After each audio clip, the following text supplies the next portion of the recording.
Hey, what's going on, guys? I know I said I wasn't going to make a video until Sunday, but I can't concentrate while I'm trying to gather my clothes up for the washer room, the laundry room.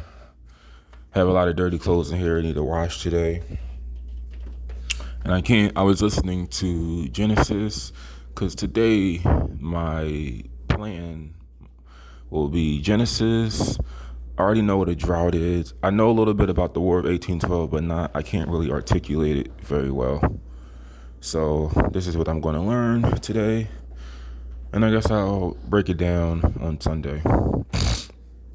But I'm very well rested today. I was up virtually all day. When you take it after the 12-hour comes to the conclusion, and no brain damage here. I still have my words. I still have my memory. But when you take it, because I'm gonna sit down, I'm gonna talk and gather up my clothes. When you take it, it's really hard to go to sleep after 12 hours because I don't know. I guess you know you don't. I don't know. I just don't. I can't really sleep after the 12 hours. I have to really wait until the next day. This is why I don't recommend doing it all the time. Every day, make wait like do it like every other week, and make sure you stop when you feel that you're. And let me emphasize this part. When you feel like you are at peace, you understand God, because that's where I'm trying to obtain from all this. When you understand God, when you're at peace, and you understand yourself a little bit better, you don't have to do it anymore. There's no point. This is like the training wheels on being a better person. When you couldn't ride your bike, you needed training wheels. You needed your parents to push you, make sure you don't fall. These are basically training wheels on being a better person when you don't have it in you naturally. Because understand, with my condition, there's a lot of things that I just don't naturally understand. I see things very black and white, but this is not what this video is about. I was told, and I'm gathering up my clothes right now. I was told by my mother that I have a lot of clothes. These could last because I don't buy any clothes, but these can last for like 10 years if I take good care of them. But she told me, so my aunt is currently in rehab. My aunt she'll be 84 this year. I haven't seen her almost 8 years. She knows that I lived in Florida. I don't know if she knows the conditions I was in, but she knows I lived in Florida. She knows that I'm back. She has a sister who is 104. I met her sister the first time when I was trying to help the boys out, trying to help them out. If y'all know watch my videos on my childhood, like I did like a long length videos explaining everything. Giving you my backstory. I met the sister a couple of times. She was a teacher. Both of them used to be teachers. And in the basement, they had a lot of books that I was low key looking at. Like they had a lot of magazines from like the 70s and the 60s. I was skimming through it. I was like, man, this is treasure right here. If you remember, Ebony had like a kids magazine. I was looking at all their stuff in that basement. And I was just really disappointed how much nobody in that house took advantage of what they had. Because around that time I was obsessed with the 1970s. Now it's really the 60s, and the 50s. But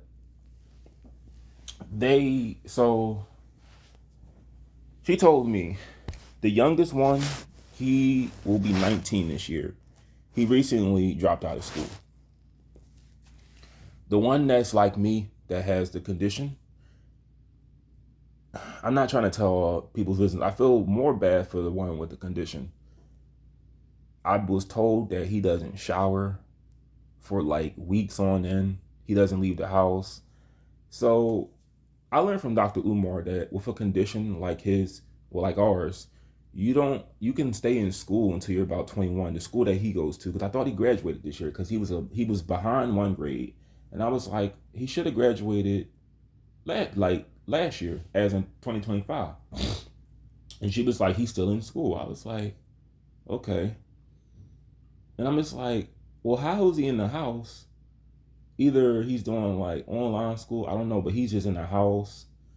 I don't know what he looks like currently. I sort of looked at their mother's Facebook page, and she doesn't have any pictures of them. She gained a lot of weight. It's like it's not really pleasant to look at. It looked worse. Before I took my stuff, I was looking through. So check this out. Before I took it, I was looking because when she told me, I didn't. I was a little concerned because I was just like, oh, they're gonna just repeat the same cycle. Like everybody has to learn one way or another. So I'm not saying that I'm a screw up, and this is gonna be a curse free video. I'm not saying I'm a complete screw up, but I don't want them to. Because here's the thing too. I guess it's safe to say that they don't have to work because my aunt's husband, I never met the husband. He died like 2015. I never knew she was married. I always thought that she either was a widower or she was a divorcee. I never knew she was married because the husband never came to church. He died because the house that they live in, that's the sister's house that's 104. She lives in a nursing home now, unfortunately. They took her house. The other house that she once lived in, I don't know what that's for, but they have two properties. And this house is not far. Well, I don't want to say it's close. It's like a little in the vicinity where the move bombing happened. Like it's on the 60. So the move bombing happened on the 6200 block of Osage Street. It's not too far. I'm way off from the move bombing, but if you want a little history, they're not far from there. They're not like too far. I'm not gonna give you their address, but they they don't. So her daughter doesn't work. I'm not trying to tell you all the business, but from what I heard, that's not the biological daughter of her. Somebody else was like a surrogate for her, and I'm not going to really go too much into detail about that. I'm gonna just say that I was told that a woman who carried the child was like, so not like me, but she was like mentally challenged. She carried the child, and it turned out that she died like not too long ago. I ain't trying to be all messy, guys, but they they don't have to work. So I was told that the youngest one is just having girls running out of the house, and she was like, he's gonna get somebody pregnant, and basically he's gonna repeat the same cycle as his mother. Well, yeah, he's gonna repeat the same cycle because I thought he was living with his dad. So here's the thing: he lived down south, right? He lived in Alabama. I would assume he was there. He was down south when I was down there, because I lived down south for about like over 2 years, like just different states though, like Georgia, Florida, 2022, 2024. He was in Alabama, and I was considering going to Alabama because this is how I rolled. When I would leave a job, no jobs were available wherever I was. I would just go where the next place was hiring. So if it was a job in Alabama, I would try to sneak over there. I was considering doing that. Glad I didn't do it because the further you go down south, the more racist it gets. I know I have people down south, but guys, y'all have that. I don't. Y'all can keep y'all state. I don't really care for South. I know I got a viewer from Mississippi, but I don't really care for the South very much. That's why I gotta get my stuff pretty soon. But he came back because the guy who was taking him in down south, he has dementia. He's like in his 80s. And I know you're probably thinking, why isn't his mother taking care of him? Because she wanted, because the mother, I told y'all, the mother is like an open lesbian. Um, you know, notice like I'm not against women, but women are not. They don't have the same standards as men. If a man did everything a man couldn't pull off everything she does. A man can't be having kids, be gay, and openly displaying a gay relationship in a house that you pay no bills in, you don't work. I don't think she's ever held the job down. But I was told that, he dropped out of school. So during like the first, I told y'all in some of my posts, I was like, man, this stuff ain't really kicking in. I was like, man, is my tolerance building up? Because like, you can't just take one. I never just took one before. I don't know what it would be like to just take one, but I don't know if it takes a longer time to kick in if you just take one. But I was like, just take two. That's what you started off with.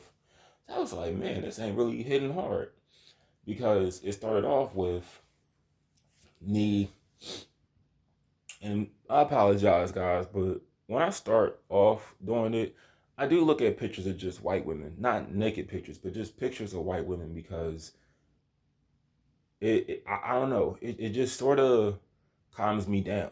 I can't really explain that, but I was looking at this picture of Lily Gaddis, and I'm all like, it ain't really kicking in. So I was like, whatever. And I don't want to go to sleep like this because you also sort of hallucinate with your eyes closed. You can't really escape it with sleep or consciousness. You have to just go with it. And I told y'all, regardless of how long the trip is, God always protects me through every trip. This is the whole point of it. It's not about it's not about getting high, it's not about having fun. It's about getting closer to God, fighting demons, cleaning out my soul. And it did a lot of soul sucking, I'll tell you that. For about 2-3 hours, it was a little uncomfortable, but like I said, it helped me get closer to God. That's all I could break that down with, because it's not about that, but well, it is because during for the first a little after the first hour, I was having a conversation with the universe. I'll just say I had a little conversation in my bed. I was like, I had a little flashback of the two boys, and I was just like, oh man, they're going to ruin their life. They're going to go down the wrong road. He's going to have a kid, be on child support, ruin his life, because you can't pursue. I'm sorry, but you can't pursue what you want when you have kids. I wouldn't really know, but I can't be. I can't go to college and have kids. And this is what's crazy. See, she had 2 kids, didn't work. She tried to go back to school. That was short lived. You can't. You have to. You can't just do what you want to do with 2 kids. Your life is over. Your obligation is those 2 children. But I had a conversation with the universe, and I was just like, man, they're going to ruin their life because I don't know. My mom always told me they have money. I don't know if they have if they're living off their grandfather and her father's pension. I would assume that, or I don't ask about people's money. I'm not supposed to. I'm pretty sure they have money. I'm not giving nobody any money. But what are you going to do when all that dries up? You can't, because I don't know. Like I said, I don't know how much money they have. But the one thing I did want to say is you have to learn self sufficiency. Because the whole thing about Florida is all you have is yourself at the end of the day. When everybody goes and everybody dies, you need to know how to take care of you. And I wanted to say it like I was telling myself during the trip, I promised to the universe, to God, same thing, that I'll have a conversation with them. I'll at least just reach out and just say something. Because before it's too late, before they um ruin their life. Because I know this because here's the thing. I don't believe in somebody having a disability that just hinders them from getting a job. That shouldn't hinder them from accomplishing goals in life. Because when you lower the standards for people, yeah, they're going to just be like, okay, I'm not expected to really do much for myself, so I don't really need to do anything. But you don't. But life is not. It's not a life when you live in a group home. It's not a life when you have a caretaker, a aide. You have to go to a therapist every day. You need to, you know, you have like a life coach or, well, you know where I'm going with this. That's not life. So during the trip, honestly, I was about to literally get up, put on my clothes. My phone was at 25%. I was gonna go down there like I was and tell them, hey guys, I need to talk. Before you ruin your life, just hear me out. I know I haven't seen y'all in almost 8 years, but y'all going down the wrong path. And, you know, I couldn't get up because y'all know. I was my body didn't let me. I'll just say that. If you know what it's like. I couldn't get up. So I had to sit back down. But they I just said for the trip to not for it to not get all weird, I just made a promise. I said, I promise this week, whenever before it's too late, I'll talk to him. You know, I'll just reach out and just say something before it's too late. And then, you know, everything got better. Cause you can almost say that they helped my trip. I never really had a bad trip. I did cry one time when I did a little too much weed, but I never had like a bad trip where I was just tripping out. 'Cause like I said, I'm in the very room that I was in. You know, things were moving around a little bit. I was feeling things that weren't there, but I told you that God always keeps me safe. That's the whole point. I'm gonna break this down again. God keeps me safe. He keeps me safe during every experience. That's the whole point. Because demons, because I remember this guy, I was reading on people's near death experiences. He said that the demons, they couldn't handle anytime he talked about God or Jesus or he said a prayer, they go crazy. It's almost like you tell a homosexual, you tell them about God at a pride parade, they go insane. They don't want to hear anything about God. So yeah, it keeps I wanna have that in my life. And it's like I said, it's slowly it's getting there. I'm progressing. I'm going to church now. You know, I'm better than I was almost 2 years ago.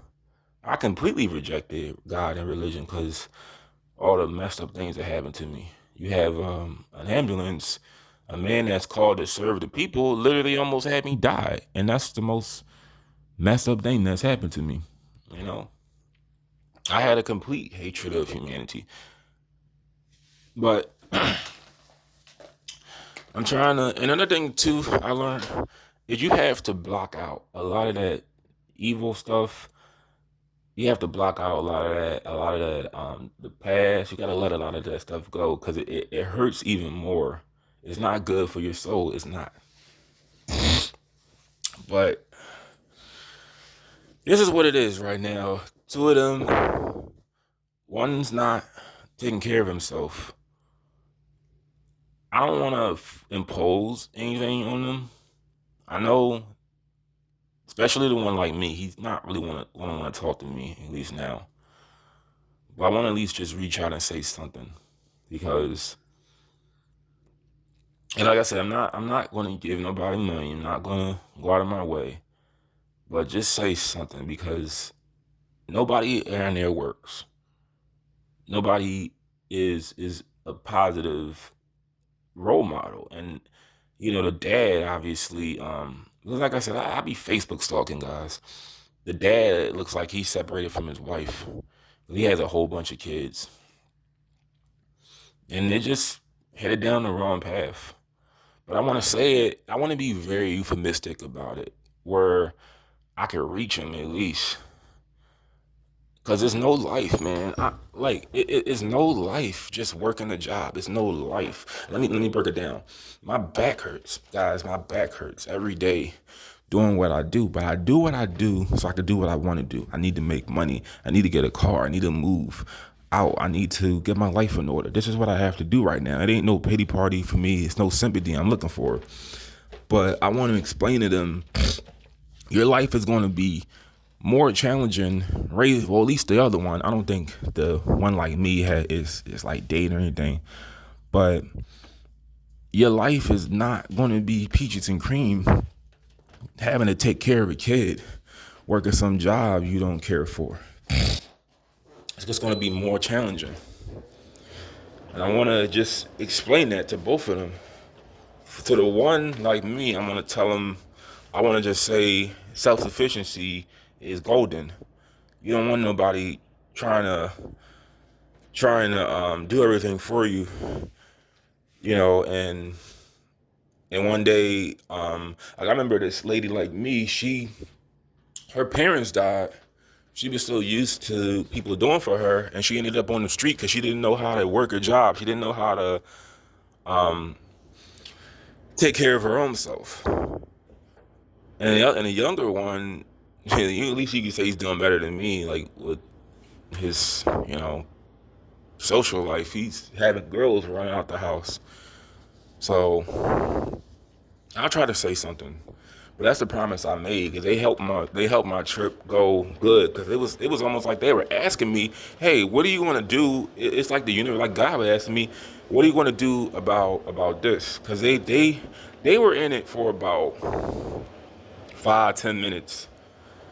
It was just like a little flashback of both of them, like and it was getting a little scary. I was like, oh yeah, I made a promise to them when they were younger.